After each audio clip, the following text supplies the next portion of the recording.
पर जाती है जहाँ पर उसे उस कीड़े ने काटा था। वो अब निशान से घाव में बदलता जा रहा था जिसमें से एक सफेद चिपचिपी सी चीज निकल रही थी। पर इस बार भी केसी उस पर कुछ ज्यादा ध्यान नहीं देती और सोने के लिए चली जाती है। अगले सीन में केसी अपने सफर के वीडियोस को देख रही थी जिसमें वो आदमी भी होता है और तभी उसे याद आता है कि उसने जेरेड के साथ चीट किया है और उस आदमी के साथ वो हॉलीडे पर सोई थी। केसी उस पल को याद करके काफी दुखी होती है और जेरेड से मिलने उसके घर जाती है। जब वो उसके दरवाजे पर पहुंचती है तो उसे अंदर जेरेड और उसकी माँ के बीच बहस होने की आवाज सुनाई देती है जिसमें जेरेड अपनी माँ को केसी से शादी के लिए मना रहा था पर उसकी माँ राजी नहीं हो रही थी, जिससे केसी वापस लौट जाती है। कुछ देर बाद जेरेड भी केसी के घर पर आता है जहाँ दोनों साथ में खाना खाते हैं। तभी जब जेरेड केसी की कमर को टच करता है तो उस पर कुछ चिपचिपा लग जाता है जिससे केसी घबरा जाती है और तुरंत बाथरूम में चली जाती है जहाँ वो देखती है कि उसका वो घाव लगातार फैलता जा रहा है। केसी ये बात अपनी दोस्त जिल को बता देती है और जिल उसके पास आती है। वो उसे क्रीम देती है ताकि वो उस घाव को कम कर सके, पर अब केसी की हालत खराब होने लगी थी और वो कुछ खा भी नहीं पा रही थी।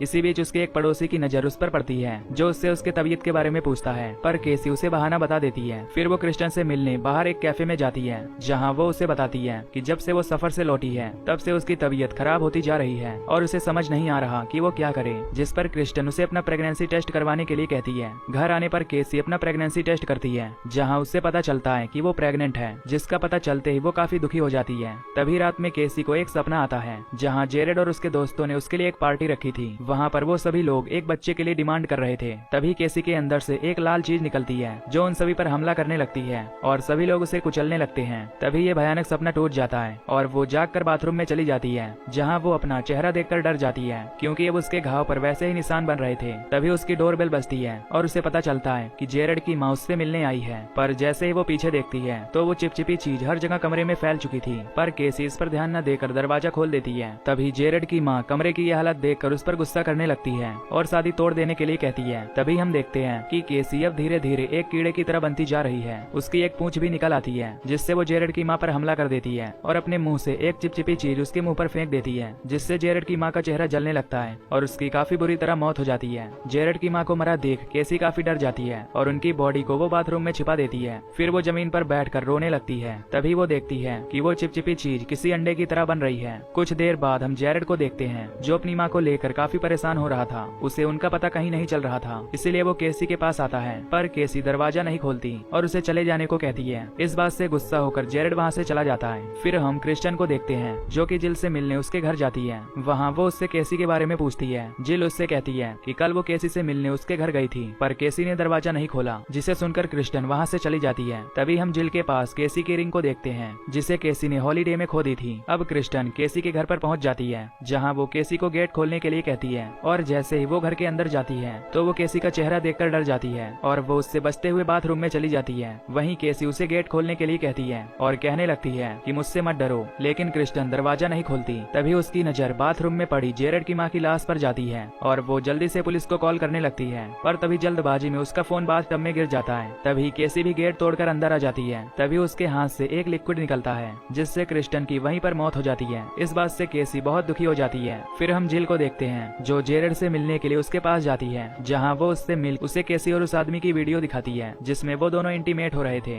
ये देखकर जेरेड को काफी गुस्सा आता है। तभी जिल जेरेड के साथ अपने प्यार का इजहार करती है जिसके बाद ये दोनों एक दूसरे को किस करने लगते हैं, लेकिन अगले ही पल जेरेड वहाँ से चला जाता है। इस बात से जिल काफी गुस्सा हो जाती है और केसी से मिलने के लिए उसके घर पर जाने लगती है जहाँ वो केसी को बताती है कि जैसे उसने जेरेड के साथ चीट किया ठीक वैसे ही उसने भी उसके साथ चीट किया है और अब जेरेड उसके साथ है जो जल्द ही शादी भी करेंगे। तभी केसी गुस्से में दरवाजा खोलती है और उसे अपना चेहरा दिखाती है जिसे देखकर जिल काफी डर जाती है और वहाँ से भागने की कोशिश करती है, पर तभी केसी उसे पकड़ लेती है और गुस्से में उसे दीवार में चिपका देती है और उसे सच सच बताने के लिए कहती है, जिस पर जिल उसे पूरा वीडियो दिखाती है जिसे जिल ने अपने कैमरे से रिकॉर्ड की थी और वो रिकॉर्डिंग कोई और नहीं बल्कि केसी और उस आदमी के इंटीमेट होने वाला सीन था और जिल ने ही केसी के हाथ से वो अंगूठी चुरा ली थी ताकि वो जेरेड और केसी के रिलेशनशिप को तोड़ सके। ये सच पता चलते ही केसी को उस पर काफी गुस्सा आता है और वो उसके पैरों पर वो चिपचिपा चीज थूक देती है जिससे जिल का पैर जलने लगता है और वो चिल्लाने लगती है। तभी वहाँ पर जेरेड भी आ जाता है जो उस कमरे की हालत देखकर काफी डर जाता है। वो केसी को बाहर बुलाने लगता है